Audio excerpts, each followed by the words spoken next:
live stream. Yep.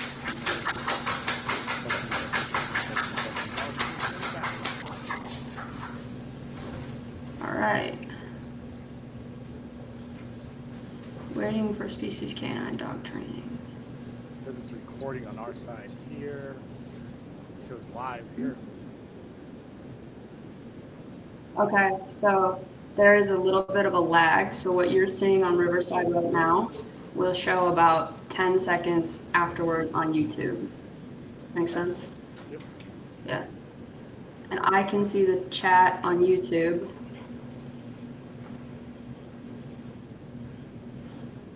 Okay.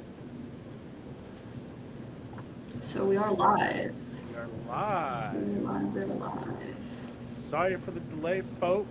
Okay, so I'm gonna put on headphones so that the two don't mess with each other. All right. Because I don't want everything getting all messed up. Taylor's going to control the chat, answer 3 questions. Go from there. So, good morning, good evening, good afternoon, everyone. Welcome to our very first live Q&A with Species Canine. I'm Jared, and with me today, as always, is the wonderful Taylor. How are you today, ma'am? I'm all right. That was kind of fun figuring all that out. Yeah, that techie nerd stuff, huh?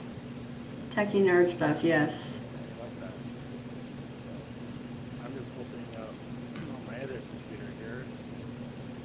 Mute it, no problems, but just kind of see the delay, and I'm able to see like conversations. We initially popped in a little earlier and had some issues, and someone is saying they can't hear me very well.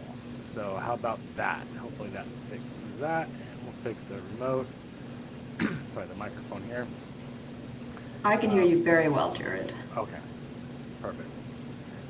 I did when we were messing around trying to figure this out, I did see someone ask the question about Vampire Diaries, if I was watching them recently. And no, I have not watched the Vampire Diaries in a little bit. Actually, probably since I went to Georgia. Well, I went to Covington. So that's probably the last time. We watched a whole bunch of it so we knew like where everything was at in the town and went to like explore and go see the different houses and stuff like that. Just kind of nerd out on it all. But I kind of got a little burnt out on it doing all that. And then the Mystic Grill was kind of a disappointment. So I feel like that would ruin it for me. Like if I loved a show so much and then I saw it in, like where it was in person, if it wasn't as magical as the show made it seem, I would get sad. Yeah, it was beautiful though. Don't get me wrong. We went there in Christmas time. The town, they do an amazing job with the square, putting up the lights and the Santa Claus and all of that. It was beautiful. So, Hey, Rachel's on. yes, there she is. Hey, Rachel, Rachel, I just got your text, so I see that you are on. FYI, you did leave your muzzle with me, so if you want it back, it's going to be $75. I'll get it to you. Hello, Mr. William. Thank you for joining the live. Let us know if you have any questions. Manuel, let us know if you have any questions. All right, you can hear better. Appreciate that. My question for you guys is, what is the best feeding regime for dogs in training, or what are your recommendations? You want me to take that? Yeah. So for me personally, if it's an adult dog, I feed once a day and I fast on Fridays. Okay. The ethology behind that is wild canines don't eat every day. They don't eat the same number of calories every day. So I want to mimic that as much as I can for my dogs. There's a lot of science behind fasting and longevity and things like that. So I want to mimic that as much as I can. In addition, I feed in the mornings. I don't feed in the evenings. I only feed it in the morning. Kind of later morning, 9 is probably about the latest I feed. If I can, if I have to leave my house early, something like that, I do feed a little earlier. simply to help control bowel movements. So I don't want to have any accidents or anything, or my dogs want to go out in the middle of the night waking me up. And allows me that time to let my dogs eat and then rest. So to prevent bloat, because big chested dogs, pit bulls, German shepherds, even Beaucerons, because they fall in that category of like a Doberman, are prone to bloat. So they eat in their kennels, and when they're done eating, they're in there for about 45 minutes to an hour before I let them back out. And then I don't have to worry about them playing or getting too rough or having any issues at that point. That's what I do. If you want to read some more about longevity and health and things like that, I highly, highly recommend Karen Becker's book, Forever Dog. And she goes into the science of longevity, and they talk about fasting and controlled diets and things like that. So, yeah, great question. That's what I do. And if you want to feed raw, it's even better, things like that. But that's what I do.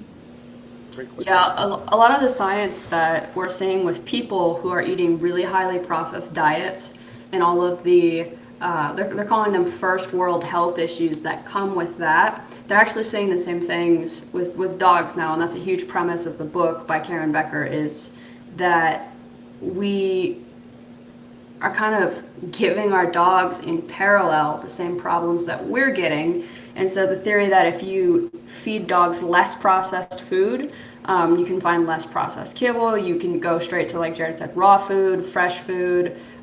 There's lots of different options on the market now. It's really blown up the pet food space, but the longevity is there. Yeah, absolutely. There's another great documentary if you're not a big reader, because Karen Becker's book, Forever Dog, I think it's like 500 pages. It's a really long book. I think the audio version is like 18 hours. There's a great documentary. It's called Pet Fooled. It is on YouTube, and I believe it's Netflix. also on Netflix or Amazon Prime. Mm-hmm. I know it's there for sure. Really great. It goes in, really dives into the pet food industry, the marketing behind it, and Karen Becker's in there. Also, Dr. Royal is in it. She's written some really great books.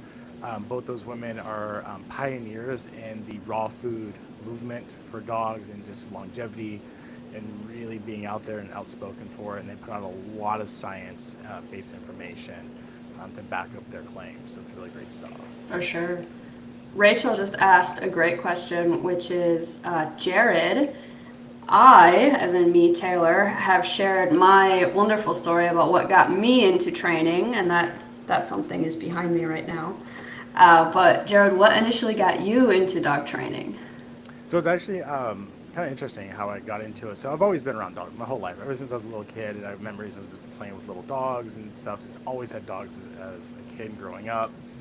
And there's probably about a 4 or 5 year span of my life where I didn't have a dog in my life. When I moved out of my house, things like that. In my my late teens, 18, 19 years old when I first moved out. But I owned a security company for about 10 years back in California. And in that time when we were building the company, I started looking at possibly bringing on a canine unit for us.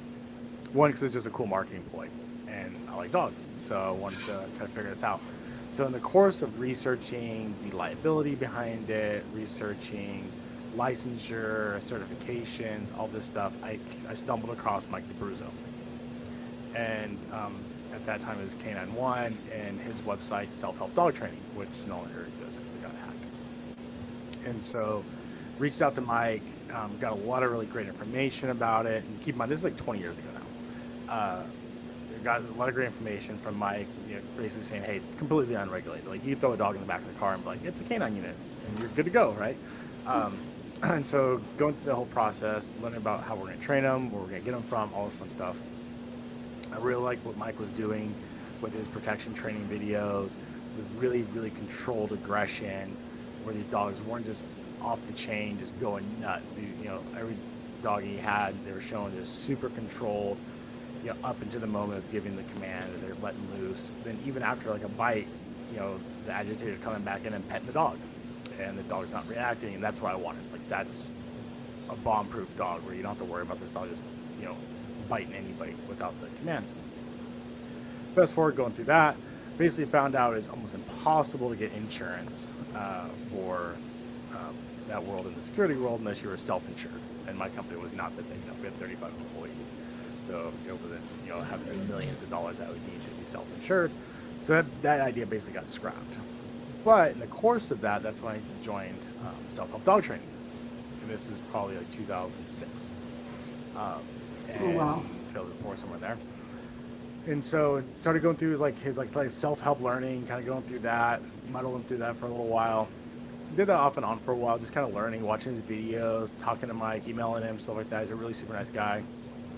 And then fast forward, I get out to Texas. I'm not working the god-awful hours that I was working running my security company. And so I had a little more downtime, things like that. So I'm like, I want to get back into doing the dog training thing. So I was reaching back out to Mike, and his site completely changed and was on there. And then he put out the availability of doing a mentorship with him. Mike is really big into supporting special needs kids. And so to help this kid get adopted, anybody who donated to his adoption would get this mentorship. I forget the dollar amount that you had to donate to do it. And I reached out to him and said, hey bro, I'm your man, let's do this. So went to the mentorship with him for the full year, and I'm still friends with him today. Saw him, went up, met him in person for the first time last year, and I'm actually going back up again this year to go have dinner with him and go see his family and stuff. But that's how I got into it. Yeah.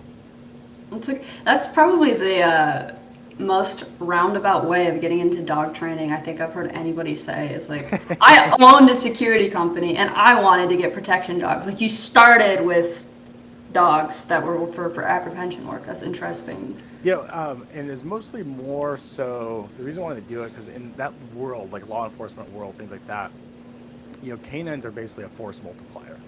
Sure. So for police units, and I know lots of cops and things like that. The town I grew up in, you're either a cop or in the Air Force, or you worked for one of the military contractors, or you're a corrections officer. So I know a lot of cops, mostly LA County Sheriff's deputies, and the cops there that canines are a force multiplier. It doesn't cost the agency anything more than the dog. There's no salary, there's no benefits, there's no pension, there's nothing like that, right? Just some kibble, and they have this dog. And vet care, yeah. Yeah, when you show up on a scene and you have that canine there, it changes the dynamic. You could have somebody just going off on a cop, F you, F you, F you. This dog shows up, it changes.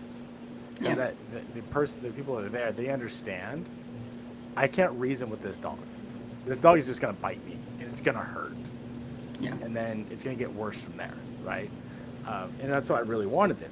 Was that just that force multiplier for the officers, my patrol officers and things like that, who wanted to possibly do that.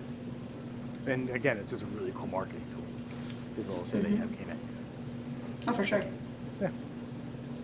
Yeah. Somebody in the chat is calling you old, Jared. It happens to everybody. It's better than the alternative, if you think about it. There's some people in this world who never got to make it to my age. 97. Yeah. Evil Cats 101 says, at what age would you be able to tell if a dog will have aggression issues? That's an interesting question. It also probably depends on how you would define aggression issues. Because there are some dogs that aggression is not an issue. Talking about police dogs, that's something you would want to see. But we usually say that when a dog reaches sexual maturity, which is between the ages of 2 and 4, that's when the height of behavioral issues will come out. So just speaking for me personally, if you've seen the video that I talk about my story with Bowie, who's behind me here, I noticed very early on that she had some tendencies towards fear aggression, and then as she got around 1 year old, certainly dominance aggression. I didn't know the word for it at the time, but you were seeing those things very early on with her, and then it kind of reached its peak when she was about 3.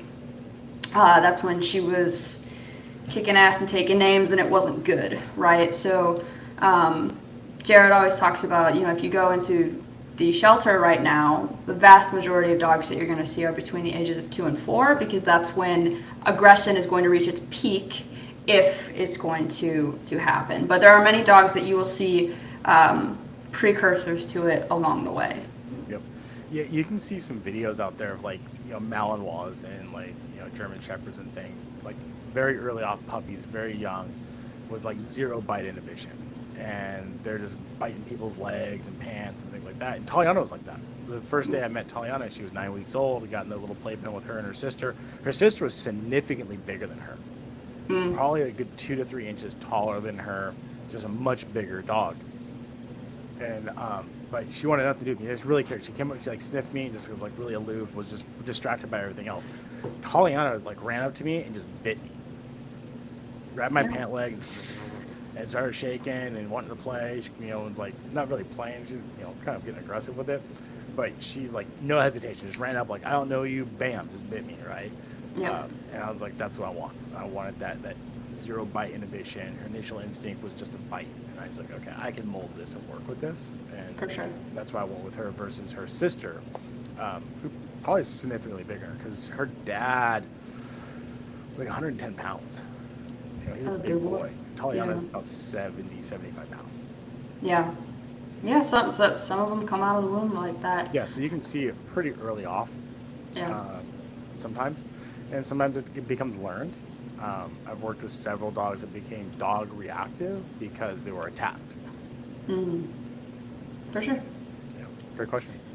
Manuel is asking, I hear you can get insurance for dog biting from US Law Shield. Is that true? So, okay. So I actually just did a license to carry class. We are in the state of Texas, and they have one of these insurance agencies, these self-defense insurance agencies, talk to you. And I did hear the insurance agent say, we cover all self-defense tools, and he did mention dogs. However, when I went on their website, because Jared, I was actually going to send that to you because I thought it was interesting if they actually did cover personal protection dogs. They do not have anything mentioning that. So if you're thinking about that, I would definitely actually call them and not just, blindly go in for a policy expecting that they cover that. So.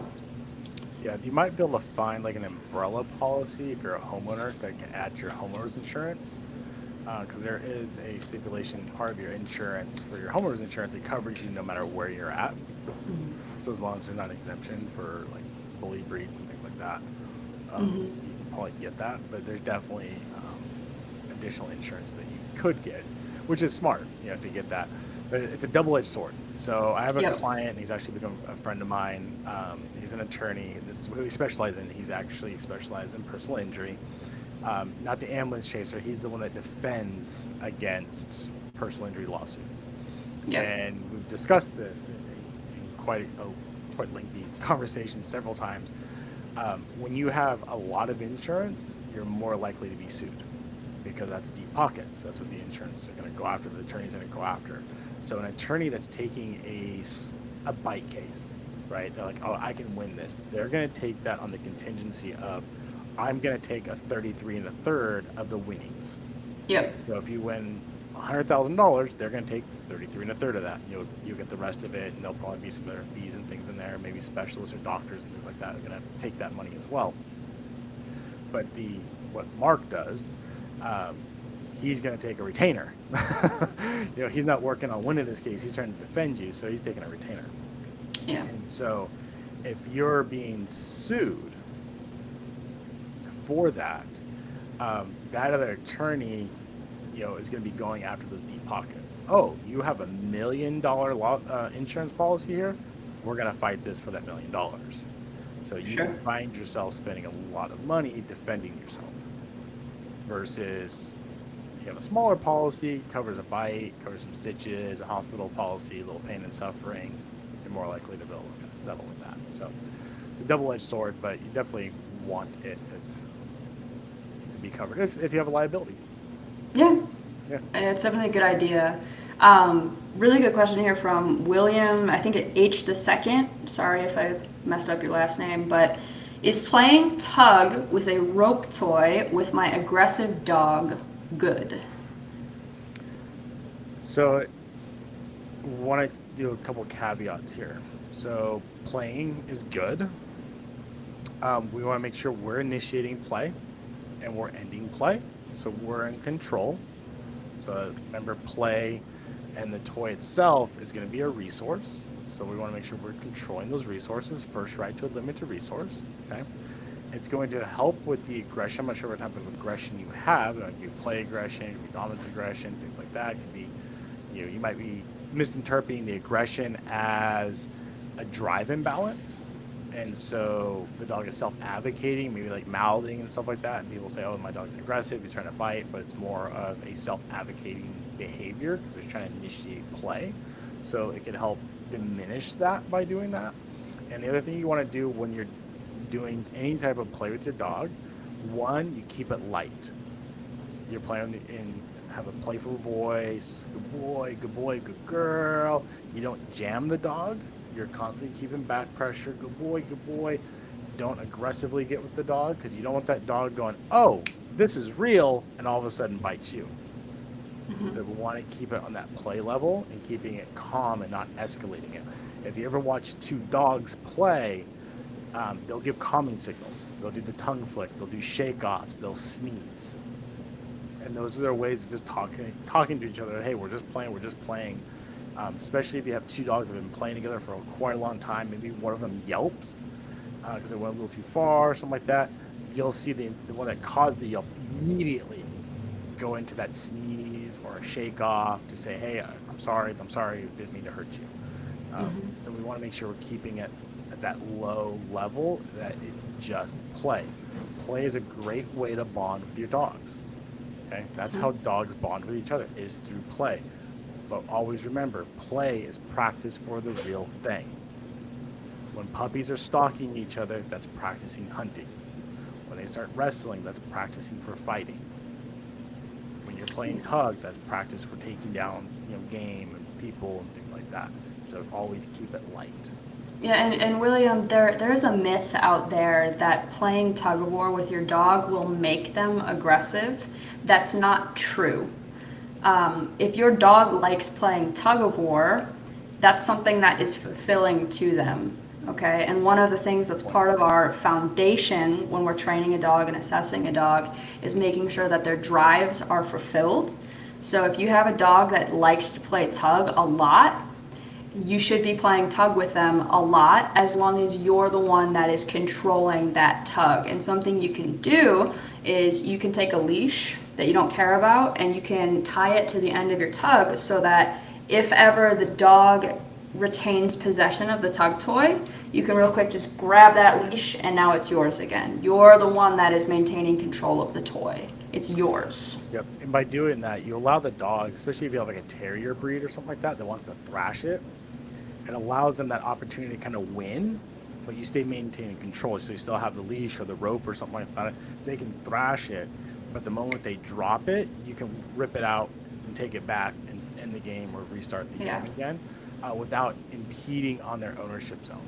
Remember, resource guarding, an ethology aspect, no matter the age of the wolf, when we saw this with David Meach's studies, showed aggression to any other wolf. Didn't matter if it was the father, the mother, a sibling, they showed aggression when they had something in their ownership zone. So it's completely natural. So you just rip it away from them, start the game again, or you can end the game. Really great question though. That's a great question, yeah. Manuel says, I am a fan of Bowie. You and me would be great friends, Manuel. I too am a fan of Bowie. Rachel asked, what is a good enrichment toy for a dog that is bored easily? Are we talking about Nova? We had a long conversation today about meeting Nova's needs. There's actually a couple. So there's one, it looks like it's made by Kong. I don't think I have one in here. I don't. They're gigantic red Kong looking thing that has a small hole in it. And it's like a Weeble Wobble. It's weighted on the bottom. Yep. You can put kibble or treats inside of it. And the dog has to push it and make the treats fall out. So as they push it, always pops right back up. They start rolling around. The treats start falling out of it. That will keep them pretty busy for a while. as they're kicking this thing and rolling it and doing all this thing to try to get the treats out of it. You have to be careful though. If you have a big dog, like a big German Shepherd or big pit bull or something like that, they're going to be able to pick the Kong up and start chewing on it, so they can start scraping the plastic off of it. So you want to be able to supervise that, so when they run out of the treats, you can take it away from them. Second, you can take just a regular Kong, put some peanut butter in there. Caveat: make sure the ingredients are just peanuts and salt, or just peanuts. If you want any sweeteners or anything else in there, you can put that inside of a Kong and freeze it. That will give them something to do for a while. There's some different toys that make where they have to slide little things to get treats out of them, stuff like that. I've tried those with some of my higher energy dogs. The problem is they just tear them apart. They just grab them, shake them, break them, chew on them, and then it's over. And it was a waste of $20. If you have a dog such as a herding breed or something that likes to play with a herding ball, Taliana, my Bostron, loves her herding ball. Absolutely, she'll love it. She'll play with it for forever if I let her. Lego, he's on the other hand, he just barks at it.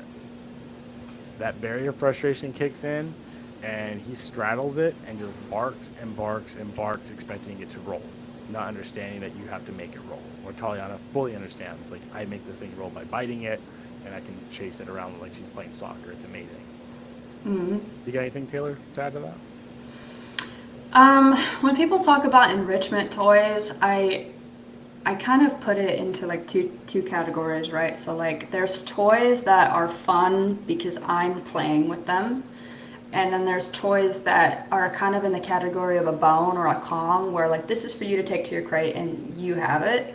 And I would just caution people to remember that the majority of playtime should be with you. It should be a bonding experience, or your dog playing with other dogs. You kind of think about folks that when they parent their kids, they just kind of give them an iPad and put them in the corner. It's important to remember to carve out time for you to play with your dog and interact with your dog, and not just rely on Kongs or other enrichment toys all the time. They're a supplement, if you will. Yeah. Let's see, there's a few more. Skunk Ape says, I joined late. No problem, we joined late too. Manuel says, is it a good idea to get dog health insurance, especially when getting a protection or IGP dog? So dog health insurance in general, if you do the math, usually isn't worth it in the scenario that I am in, for example. So I have a separate savings account for my dogs for their vet bills, which sounds weird, but it's actually a fairly good idea, because when I have surprise vet expenses, I have a dedicated pool of money that will go to them. When you have insurance, obviously you're going to be paying a monthly premium, which is something that's going to come out of your pocket regardless of if you're using the insurance or not.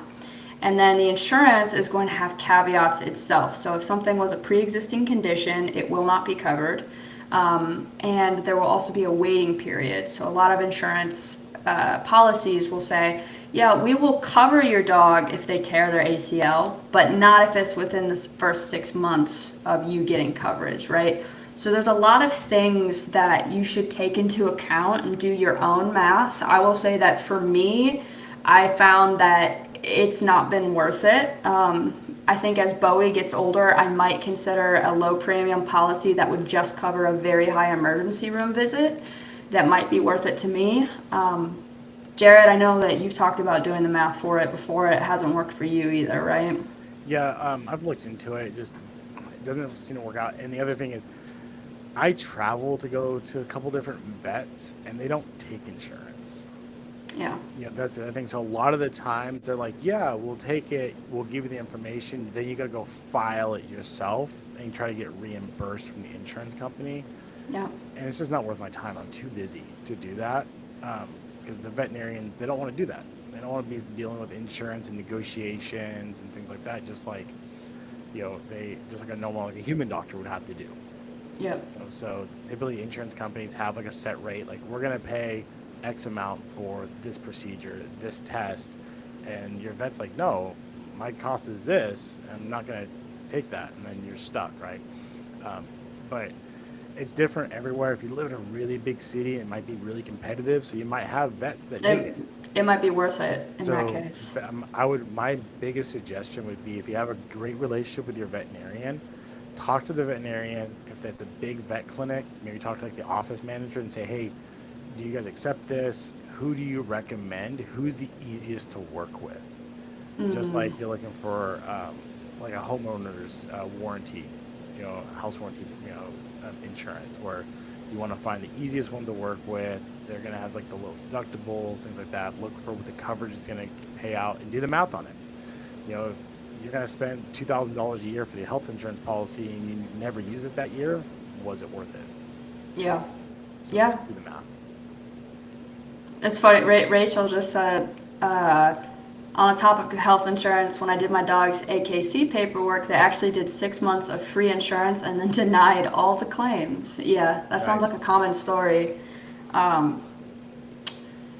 Let's see. Say something about, Manuel, something about destroying toys. My dog likes to destroy toys and rip out their insides. So, hey, man, drop in the chat, what kind of dog do you have? So typically when a dog is destroying a toy, they're trying to get to like the squeaky toy inside of it. So to the dog, the squeak, squeak, squeak, the reason they put that squeaker in there, it sounds like an animal dying. Primarily rabbits. Rabbits will scream when they're in pain. And so that turns on that part of the brain of the dog to keep going. And so they go through the dissection process of the prey cycle. So they already caught it, they kill it by beating it on the ground, it's still squeaking, let me dissect it, they start ripping it apart, and they stop the squeaker. Most dogs, once the squeaker stops working, they stop playing with the toy because it's no longer alive to them, right? So, one, don't let your dog have toys. Start and end play, control those resources so you're not wasting your money chewing them up, and they're not eating it, everything like that. And ensure that when you do play, we're meeting those drives. That's definitely a predatory thing. So playing tug, playing fetch, flirt poles, things like that will really help alleviate that and save you some money on those toys and possibly a vet visit. Because if they start eating the stuffing out of those things, you can get blockages. They swallow the squeaker, they get a blockage, so it has some issues there. Yeah, something I do with my dogs, and you have to supervise your dog when you do this, but Go ahead. I let them tear apart Amazon boxes, cardboard boxes, because they like tearing things apart, right? That's evisceration, disemboweling. So you let them tear apart the cardboard box. Now, do not let them eat the cardboard, of course. You have to watch. Jared, did you see the bull mastiff comment? Yeah, so you want the story of Willie. All right. No, I have not told it. So really, really quick. So I was doing foster work in California for West Coast Mastiff Rescue, and I had a beautiful bull mastiff. He was young. He was probably like 18 months, maybe 2 years old. Really young dog. Beautiful specimen of a mastiff. Rumor had it that he was actually like AKC and all this stuff.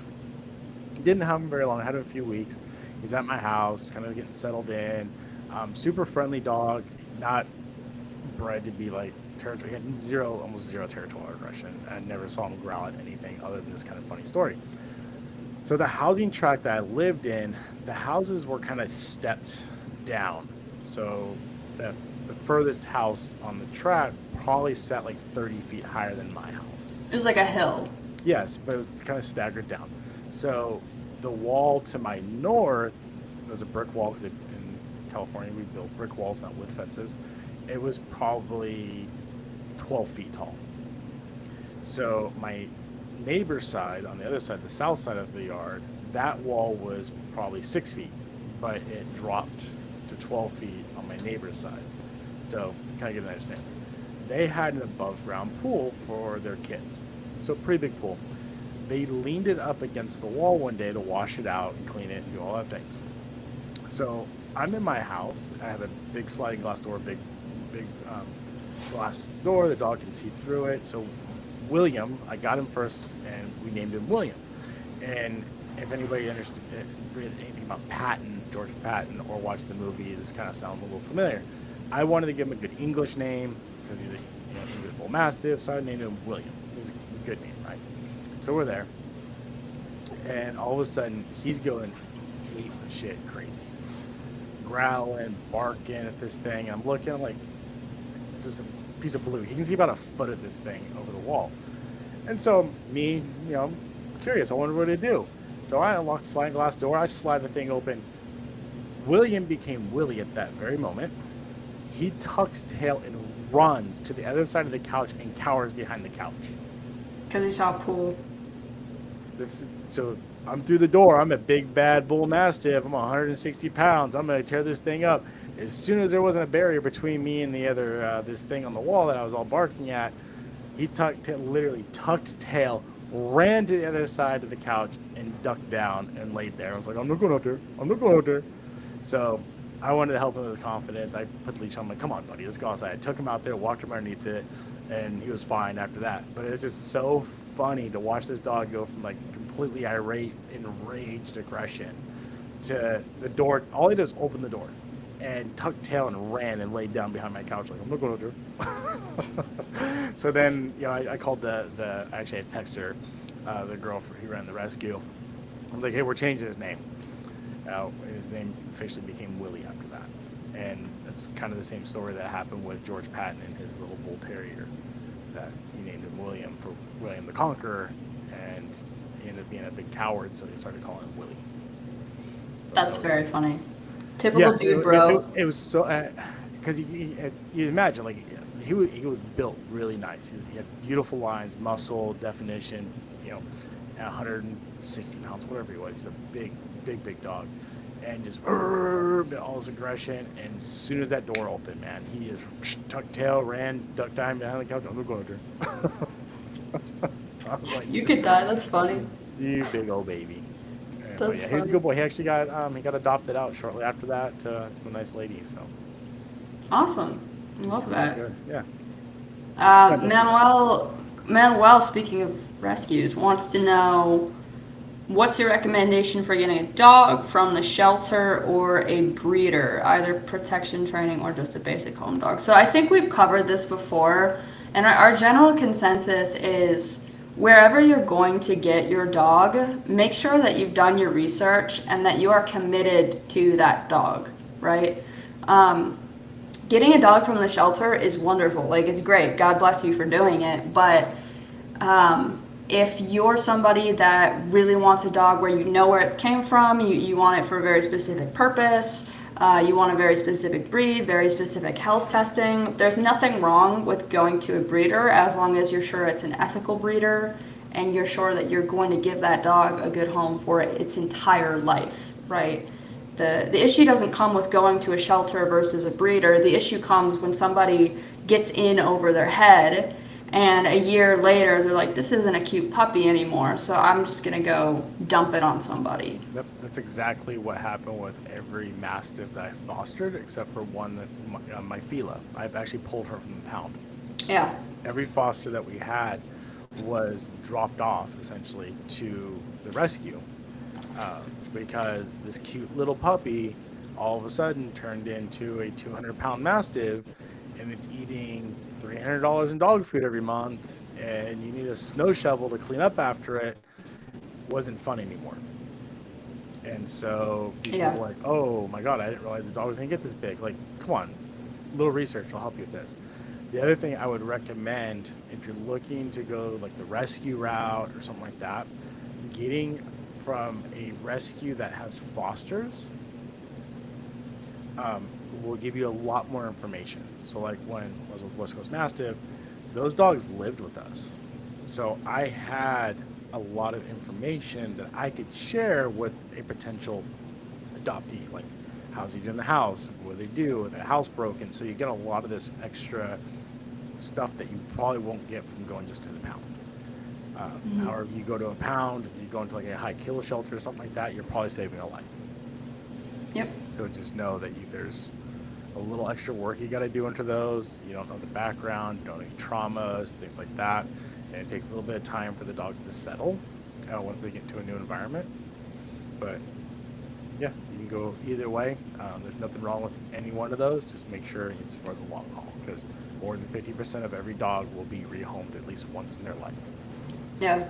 And I was gonna say, I think that's why a lot of people seem to think that we hate Cane Corsos because of some of the videos that we made. But if you actually watch the videos and listen to what we say, um, we're actually, I think, very irritated with the people that fail these dogs. Because there's a lot of people that want a dog because it's a mastiff, it's going to be a big dog, or it's something trendy, and then they dump it. And it's something I know that we've both seen, and we both fostered dogs that came from that background where you're not cute anymore, I don't want you. Yep. And it's depressing. And part of, I think, why we're really getting into this YouTube thing is to give people a heads up and to give people alternative information.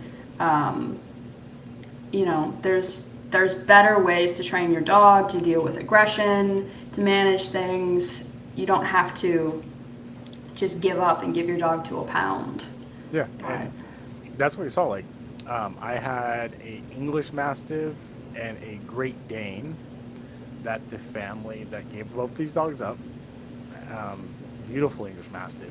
He was big. Oh my god, that dog was so big. He was easily at like 18 months, because he was young. He was easily 180 pounds. Yeah. Just the sweetest boy. He was so sweet. He was just a beautiful English Mastiff. And when they gave him up, they said, "Oh, we originally got him, and then we got Ty, who was the Great Dane, to be his friend." And they're just basically in the backyard all the time. Yeah. And their drives weren't being met, nothing was being done, and they're just constantly feeding these really expensive dogs. When you get a dog over those weight limits, over 100 pounds, everything pretty much doubles. Your heartworm medication doubles. Your vaccinations double. Your vet visits double. Everything gets so much more expensive at that level, and people don't understand that. And they get frustrated or whatever, and they start giving these dogs up. Or you get a dog like a Corso or Vila or something like that. You don't really understand the breed, and you got it, and maybe you got lucky and you got one that has that aggression that they should have, and you can't control it. And that is very dangerous. Yeah. And then because you can't control it, people just leave it in the backyard, and then it finds its own ways of meeting its drives, and next thing you know, it's out chasing the neighbor kid, or you're having issues with it and they start dumping them, and there's just so many things that can go wrong with any dog. But it exponentially gets worse when you have those dogs that are those big dogs. That are very Bites are capable. worse. Aggression can be worse because they eat a fence. They'll go through a wooden fence. Don't worry about it. They'll eat right through it. So it's not that we don't like them or anything like that. No, I love all dogs. That's why at Species Canine, all dogs are welcome. It's the owners that fail those dogs because they're not meeting those drives. Yep, for sure. Rachel asked, Jared, has there ever been a dog that's given you a run for your money when it comes to training? No. Actually, one. We just finished not too long ago. Her name was Daisy, and she came as a referral from a veterinarian that I work with. And this dog, she was pit bull mix. She had a bunch of things in her. Oh, I met Daisy. Right? Yep. Yeah. A lot of fearfulness, not so much like fear aggression, but just being fearful and things. And I got someone trying to pry our way in here. Pup just joined us for the. I was like, which of your daughters is it? So, this dog was not motivated by food. She was not motivated by play or any of those things. So that became a really difficult thing to do to keep her motivated to train, especially when we first started out doing luring and stuff like that.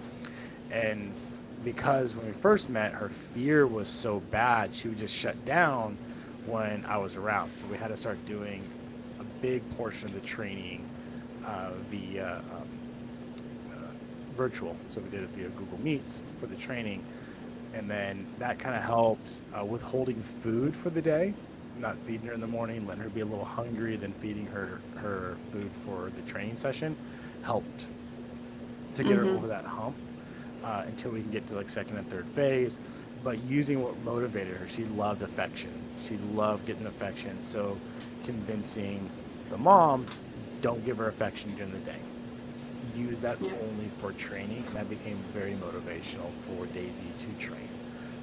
Actually, yeah, Taylor, you were here for her first training session when she came. I was. Yep, I was. She actually was gonna try slipping off the leash because she like immediately like turned, tucked tail, was trying to get away. She was a scared little girl. Yeah, she was. You said she reminds you of Tally. She did. Yep, a lot of Tally. Yeah, just the complete unwillingness to engage with anything because she was so scared. But we just got a really good question. You're gonna nerd out on this.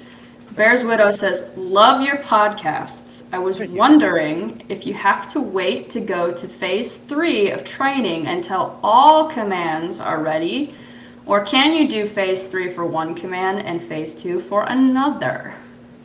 That answer is yes. We actually purposely do that. Do what? So when we introduce a third phase command, the majority of the time, I want to introduce it where I'm doing commands that are in opposite directions of each other.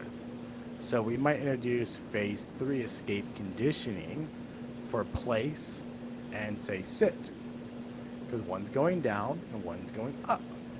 So I don't want to do place and down because it can confuse the dog. So we will do that purposely so. And because we're getting into third phase where you start to use e-collars, even though it's low level, it still becomes a little stressful for the dog. So we want to take that in consideration because we're still pairing it at that point, right? So the dog breaks the command. We start them out in the command, so we do like a place command. We introduce some type of distractor. They're going to break. They're going to get a nick on the e-collar. For the dog trails, we typically start about 20 or so, 20, 25. I can barely feel it on my arm at 20. They feel the sensation. It's brand new. They've never felt this before. They have no idea what it means. And then we pair it with the Star Mark collar or Halti collar, wherever we're using, and either pump or light pressure down back into the place command. So they learn that association, because in second phase, they learn how to escape the correction from the Star Mark collar. So we pair those things together. But, yeah, and so to summarize, like you could have sit and down still be in second phase, but you could have place be in third phase. Not everything has to move at the same time. They never do. No. Yeah. That's a really good the question. last one to ever get to third phase. Yeah. Unless you have a client that is obsessed and they're working on heel constantly with their dog, because it's one of those commands where I got to walk past my owner, I got to turn around. And keep in mind, for those that haven't watched any of our training videos or anything, we're not luring. We're teaching these dogs to do the command completely on verbal commands. So, someone's probably out there, oh, heel's really easy. I just point my hand. We're getting away from that. We're not using a point all the time or constantly luring. So we're teaching the dog to do the command strictly on a verbal basis. So there's no physical prompting. And that's why it takes a little bit longer on some of those commands, especially on heel. Yeah, and for example, like when I was a client and I was training Bowie, something we talked about all the time was the biggest command I was to work on was leave it, because we had to get that to third phase as fast as possible because she wanted to eat people. And there was people in the chat that say, show Bowie, I'm Bowie's biggest fan. I guarantee you're not. But it's, you can see it, right, Jared? There's Pup. I got Pup in the background. This is Cat. Yeah. That's Cat. Cat's a good girl. Yeah, there's a training video out there I did with her. We call her Pup because my daughter started calling her Pup because she won't call her Cat. She's like Pup. So I started calling her that too. But this is her. She had the zoomies before we got on the call, so she's up there running around making a racket, and she finally pushed her way through my door. So here she is. She's adorable. I love her. Bowie girl. Bowie, come. Good girl. She's good. You're going to say hello? You're going to say hello to all your fans? Come here, Bowie girl. Come here, Bowie girl. Oh, you're good, Bowie. Yeah, you're a good Bowie. Good girl. Good girl. Bowie free. Let's see. Rhombus Isotope. Mate of mine had to have all the steel panels in his fencing sunk 30 centimeters into concrete so his bull Arab wouldn't just smash the panels out. All right. Sounds like an elephant enclosure. That's almost the requirements to have a wolf hybrid in Texas. Is it really? Yeah, it has to be 3 feet into the ground, the fencing. And then it has to be, I think it was 12 feet with a 3-foot overlay coming over to prevent them from jumping or climbing out. That's smart. Yeah, very expensive to install. Let's see. Lots of good comments here. How do you go from the canine good citizen to the urban CGC when you live in a smaller town? So the canine good citizen, I'm assuming you're talking about the AKC certification. I know of no reason, unless like an apartment or something like that, or something's requiring you to get it. I see it all the time. I'm not a fan of any of these agencies, especially AKC, that's going to say, oh, let's give you this certification. Because what does it really mean at the end of the day? You can have a dog that behaves really well and has no issues and doesn't have that certification, and you can have another dog that has a certification and is not really behaving well. So you'd have to find what the requirements are for those and who's certifying those, because there is no regulatory body for dog training at a state, county, federal level. There's nothing for that. Essentially, anybody can come in and say, oh yeah, that's a service dog, that's a good citizen dog. It really doesn't mean anything. Mm-hmm. So on the AKC's website, it says that the good citizen test is a prerequisite, which you were just saying. Good citizen test, what does it really mean, like in context? The general person might not even know what that is, but for the person that asked, you have to have your good citizen as a prerequisite. And then it looks like they do things specific to an urban environment. So like they want you to go on an elevator, they want you to be around traffic, things that in general you should have your dog used to doing if it's something the dog is going to see in its daily life. I guess you get a certificate. Funny story for about it. taking Tolly on an elevator for the first time. Yeah, so we went to Georgia, and we're leaving, going out for dinner or something like that, to go to the square for the first time. Going up the elevator is no big deal, but going down, it obviously drops, and Taliana freaked, and I think she thought like the world was ending for her, and she completely Spider-Man'd, just to the ground. And she looked at me like, Daddy, the world's ending, like, oh, let's get me out of here, right? So I just helped her. I got her back in the sit, loved up on her. Kind of my fault, because I had no idea like she was going to react to it, because I didn't even think about it. I was tired from driving like that. So we went up and down the elevator a few times, to the chagrin of the front desk people, but she got over it and she was fine. And then that prompted me, actually, I'm like, you know what? I don't think I ever taken her down like a big flight of stairs. So we went to the hotel's stairwell, and we started going down the stairs. And anybody who's been inside a hotel stairwell, they're really wide landing steps. And so she had a teacher, you got to move your back legs too. So she like starts walking down the stairs. So she's like 3 steps down, but her back legs are still at the top. So she's like a slinky, completely stretched out, like trying to figure out how to do this. So I like help her do that. So we went up and down the stairs a few times, and then she caught on to going up and down the stairs. But it was just a great opportunity to try to train with her in that environment, because I'd never taken her to a hotel before and never had big stairs like that. So this is a great opportunity to train with her in that environment. Yeah. And then taking her out just into Covington, the town of Covington, walking around and seeing all the stuff and going inside some of the stores and having her all that. And it was good. And at that point, she wasn't even protection trained yet. I hadn't done any protection training with her, because she was still still too young. She was only like a year and a half, I think. What? And yeah, it was a great time. Mm. Looking for those opportunities to train your dog is really amazing. And for us, for our like training purposes, that would be generalization. Yeah. Really, that fourth phase of training, which we don't want to talk too whole much about, but it's just exposing them to those new environments and new things. But building that trust through the training process, she knew she could trust me. And I was never going to ask her to do anything that was going to get her hurt, like going in an elevator, going up an elevator, going down the stairs, and doing those things. You know, climbing inside, you know, the Santa sleigh and taking pictures with my daughter at the square and stuff like that. So, Yeah. doing that fun stuff that you can do with her. You know, even now, like you and Bowie, you know, you go camping with her and do things that you never thought you could do, and you have that control and that trust, and Bowie understands that.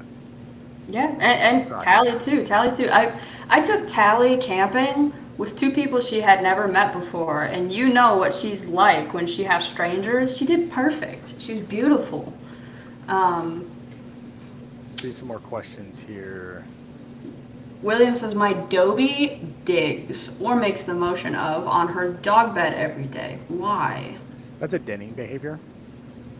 Denning. Denning behavior, yeah. So dogs will dig holes in the yard for two things. One, it's a predatory thing, where they're trying to meet that drive and they find it fulfilling to dig, or they're digging a hole to lay down in, like a den.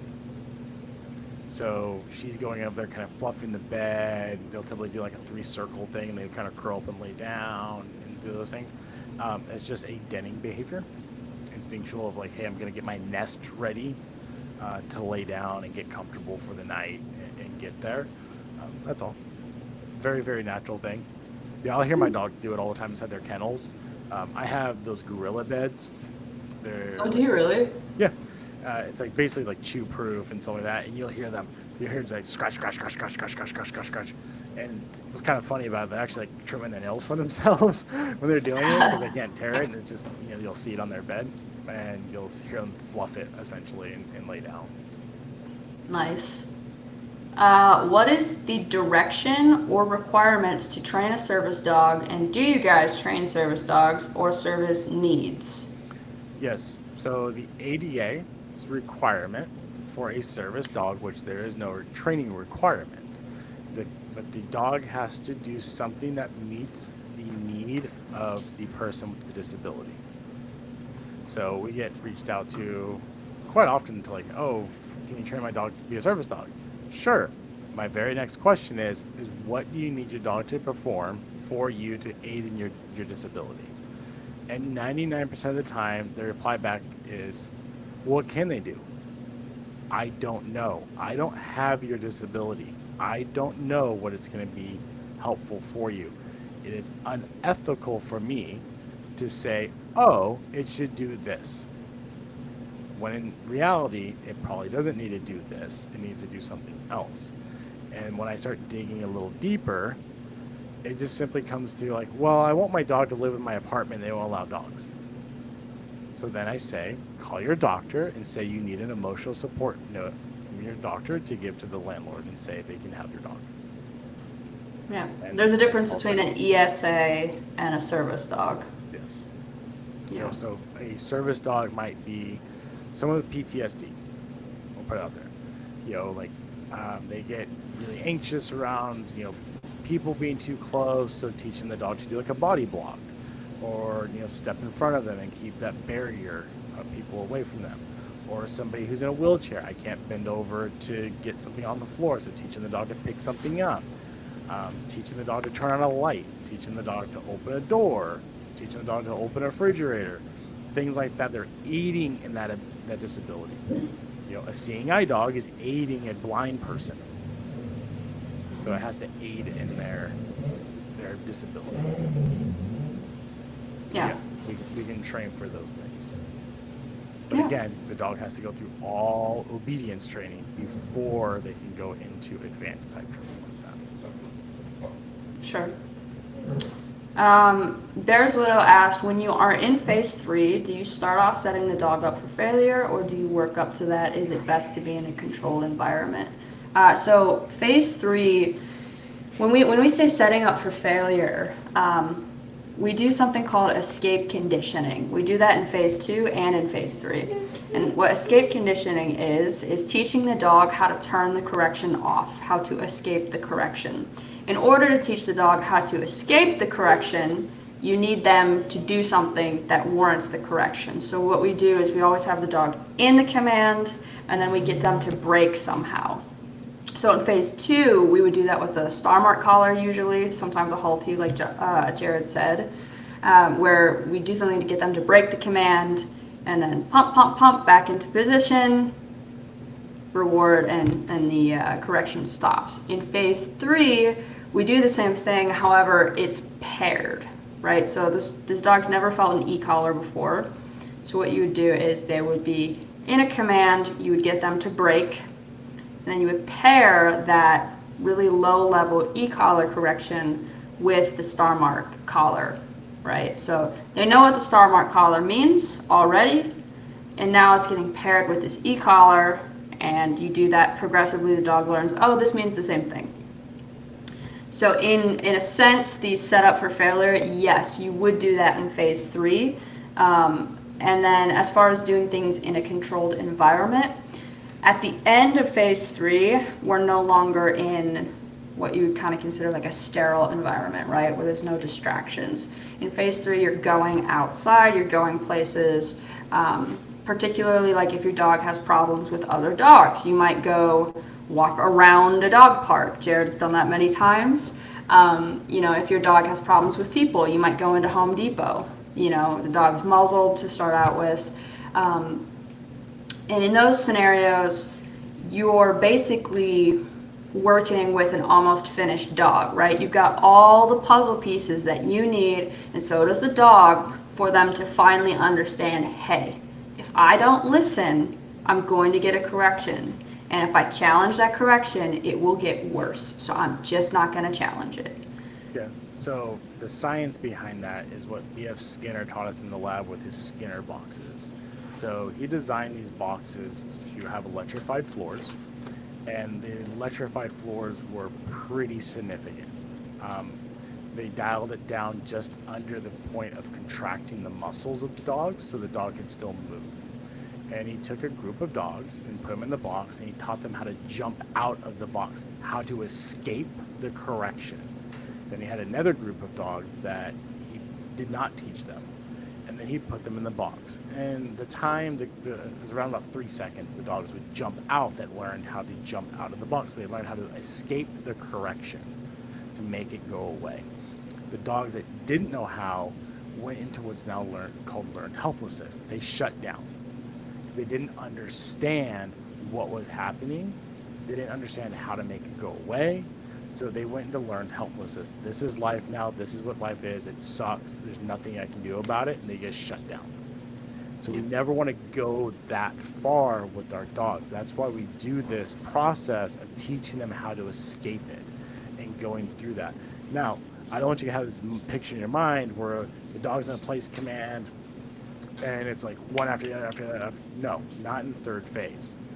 It's maybe 1 or 2 drills. We free the dog up, play, do Premack principles, some treats, do something else, do some other commands. Okay, now we're going to go back to it. And because it's a much more stressful scenario, because the dog is still learning, they're learning what this means on their neck. That's why we pair it with the star mark collar. They already understand it. We do that a couple different times, and we build on that. And then we're looking for that nick with the place, and they go right back into the place with sit, whatever it is.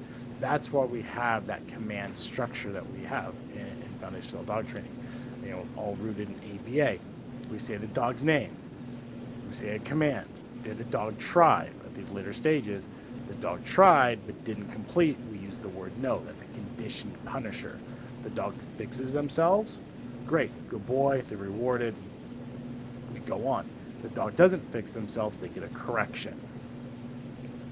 Then we should go into they get the correction to go into the command.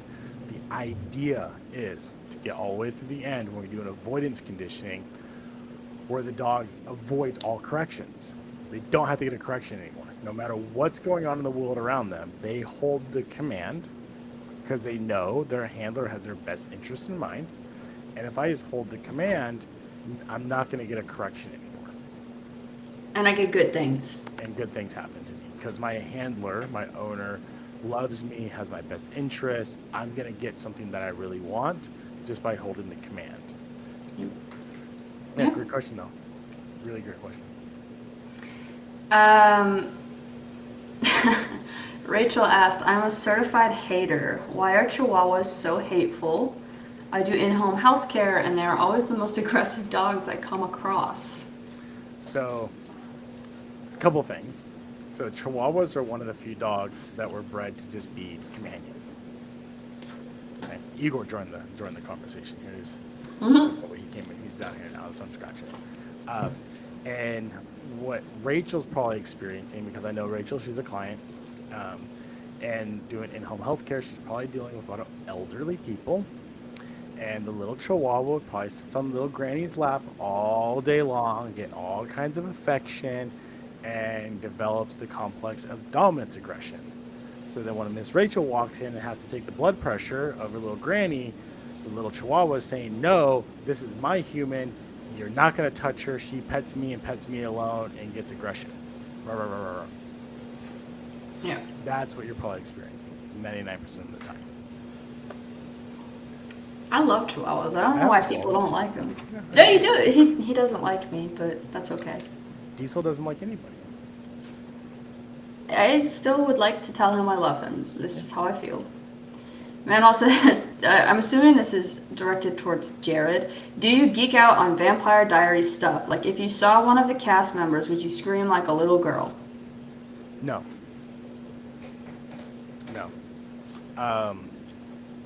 It was an interesting show. Watching, I got into it because my wife watched it. Sure. I like the plot and the storyline, the development of like vampires and things like that.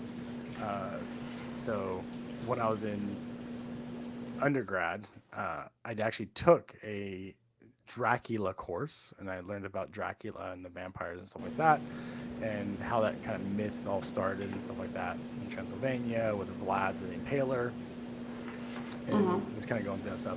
But no, like if I saw, I don't even know like the cast like real names. The only reason I know Kat, she played the witch. I forget her name in the show, because we named Pup Kat because of her K-A-T. Which is also my sister's name, which is strange. Yeah, ironically enough. But if I saw one of those, like one of them, they're just normal people. I guarantee you, if if you go to Mystic Grill in Covington, there is a like gift shop underneath the stairs. So like that stairwell had a lot of meaning and stuff throughout the show. A lot of people got killed there and things. But there's a gift shop down there, and inside the shop they actually have some of the clothes from the different Bonnie was her name. Sorry, Bonnie, from the different characters. And so you have like Damon, and you have his brother. I forget his name. Bonnie, and they have like their jackets and things like that were like really famous in the show. Those people were little people. So if any of one of the shows has been watching this, good on you. You're an actor. I love it. It's awesome that you're doing something that you love. Great show. But they were little people. There's no way I could put on Damon's leather jacket. Yeah, but Jared, most people are little compared to you. I'm only 6'1". Yeah, but I'm 6'1", 225. Like, I'm not that big. But I'm just, I wouldn't be able to put his jacket on my arm. It wouldn't fit through my forearm. I mean, that's how little these guys are. It's just amazing. In Bonnie's little her dress she had on, they have it on display. What they have a little card what show and episode and all that stuff is on. She's this big around. Must be nice.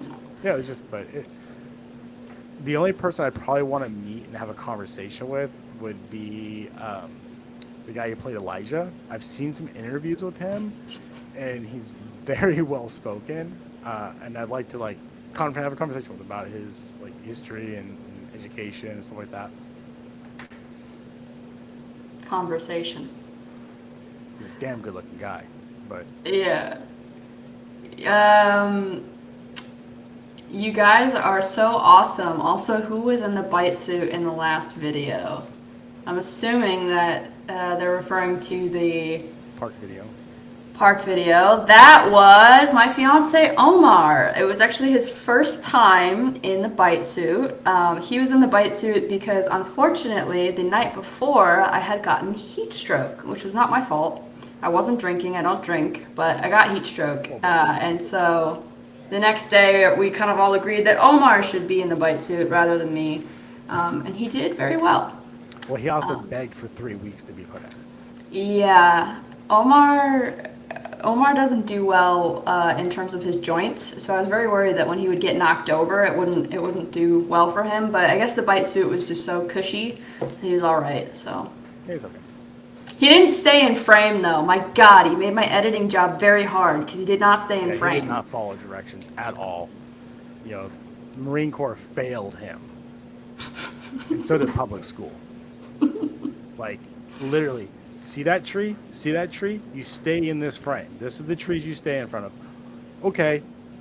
He just kept walking. Yeah. Yeah. And then every time every time you would walk off screen, you being Jared, Omar would start dancing because he was just so happy. So yeah, that was Omar. Bear's Widow says, why do dogs sometimes regress from a command? I'm assuming regress means that they don't respond to it the way that they used to. Would you say that's what you got from that question?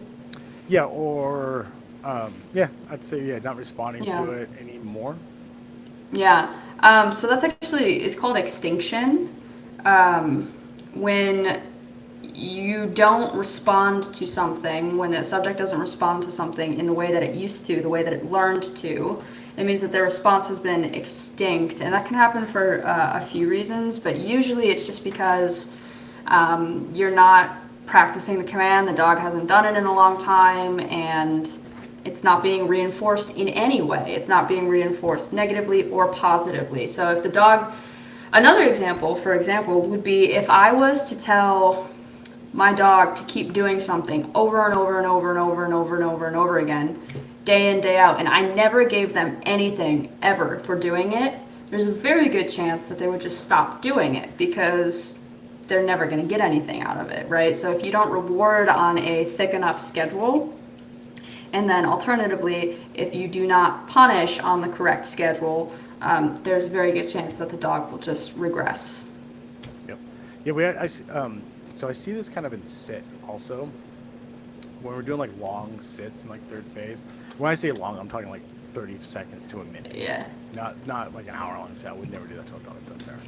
And I'll see the dog like constantly break, but they're not breaking. They're just going into a down. Yeah. Because the dog knows, like, dude, I know I'm just gonna be hanging out here. I can't move, but they want to get comfortable. So I'm very cognizant of that, especially in third phase, that we're not giving corrections. Once I see the dog can respond to the correction, like they nick, they go back into the sit, they hold it, distractions are going by, people are going by, things like that. Like, Skunk Ape talked about like his dog being in third phase, not breaking because of ducks and things like that. Yeah, perfect. Like I can roll a ball while the dog, I can throw a handful of treats on the dog, and the dog just sits there, right? I'm okay with that. Like that's good enough for me in that training scenario, not to have the dog continue to want to lay down and get a correction just for wanting to lay down. So I want to be fair to the dog, and the dog understands it. Like, hey, I know I'm going to hang out here, but I want to be laying down and being comfortable. So then, we'll put the dog in a free and do a down command, things like that. But yes, it is nice to be able to say that I'm only 6'1". Yes. Only 6'1". Yeah, the short king. 225. You can what? 225? I can rep 225 on a bench. Oh. And I can so can I. I can deadlift more than 135 without putting myself in the hospital. Okay, Jared. Okay, whatever. Yes, I do not need to ask for help to get the Fruit Loops off the top shelf at the store, even though I do not eat cereal. But you can't drive a Corvette. True that. I will never be a jockey. I'll never be a Formula One driver or drive any really cool sports cars because they're just too damn uncomfortable. Rachel, I do not like your question. Question for both of you: if you could only own one specific dog breed for the rest of forever, what would it be and why? No, I reject your question. I'll answer that, but I want to address Manuel's question really quick there. No, I never put in fake vampire fangs in high school. The last time I think I dressed up like a vampire was I was probably like 6 for Halloween. Mm-hmm. I took that Dracula class because it was just part of the courses I had to take, and it was like one of the only classes that I wanted to like actually take. It actually seemed like interesting to read and things, so I wanted to do that. Understandable. I just got Igor out of here. If I had one dog I had to choose, honestly, a good old-fashioned mutt. That's not fair. This is one specific dog breed. Mutt's a dog breed. Wow. Okay. You know, if I was going to be pressed on it, I would say Fila. I guess that puts your priorities into perspective, doesn't it?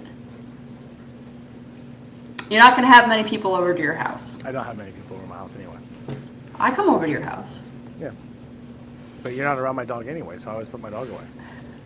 Well, you put away certain dogs. Although your daughter did try to kill me.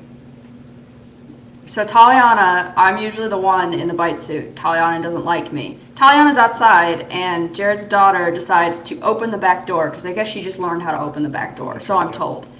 And Taliana comes in and sees me, and I have never seen Jared's wife move so fast. She was like, "Oh, no!" And she got the dogs outside, but I was afraid. It was spooky. It was good. No, it wasn't. Rachel, dogs or cats? Is that better? I also don't want to answer that question. Rachel, she's no fun. I am no fun. I don't know. Dogs or cats for what? Like, To have. look, I know for a fact, I've read this. The mortuary people that have to clean up murder scenes, if you die and they don't find your body for several days, the cats will start eating you before the dogs will. It is a fact. True. Very, very true. All right, it is 8 o'clock. Yes. We want to wrap it up or answer a few more? I don't see any other questions. Do you guys miss some of my questions I asked from above? Which one, Manuel? Which questions did you miss from above? No, I did not wear vampire fangs in high school. My pity chewing on rocks. Let's see. I had a dog that liked chewing on rocks and concrete. Why would that be? His name was Dante. Beautiful pity mix. Chewing on rocks. Could be a couple different things. There could have been a mineral deficiency in the dog's diet, and it was seeking it out by finding it in the rocks. Could also be it had nothing else to chew on, and that was what it was wanting to chew on. Would not recommend. No, and I'd probably lean towards the mineral deficiency in the diet. Rhombus isotope. Cats won't necessarily wait for you to die, just be unable to defend yourself. That's fun. No, cats are good. Cats are wonderful. They keep vermin away. They're good at sensing anxiety. Yep. Yeah. Skunk Ape. Yeah, you're right. Like, if it's in the sit and you just want it to hang out, just be fair. Let it lay down, and just let it be comfortable. Yeah. 130 pounds sitting on its back legs like that, joint issues and things. You never know. Just let him lay down. That's fine. Yeah. Good call. Good call. Well, hey everybody. Hey, we appreciate your time joining on, keeping the conversation. This was fun. Really enjoyed this. A little over an hour. Sorry for the technical delays. Like, it's our first time kind of just putting this together and trying to figure it out. So the only way to do it is just kind of have to do it. I saw one more question. What was that? Thoughts on what? The Zolo, so it's the Mexican hairless dog. Oh yeah, those are fun looking dogs. Yeah, Yeah, that genetic. movie Coco has one. Yeah, they're actually it's a genetic thing. So some of them actually have hair, have fur. Yeah, I saw some documentaries on them. Yeah, there's another cool dog. If you want a dog that's hairless, I guess it's great for allergy things. Rachel says I'm still her favorite, even if I can't pick. Aw. Haha. Yeah, she thinks you guys are besties. We are. We're Bowen's number Facebook one friends. fan. There we go. But hey, everybody, thank you so much for the support and love. We deeply, deeply appreciate it. Let's help us get this information out there. Share it with your friends, your family. Tell them to like the show, follow it. If you have any other additional information or things we want to talk about in the podcast, please drop it in the comments and let us know. Share it with us. We'll see what we can do. I know we've had some questions about doing protection breeds for small dogs, what we'd recommend. And I think we determined maybe something under 70 pounds might be a fun one to do. And if I can get some video of my good friend Ali doing protection work with a corgi, we'll maybe drop that into that podcast. I think it'd be a lot of fun. But again, thank you guys so much for your time and joining us today. We appreciate it. And as always, train smart.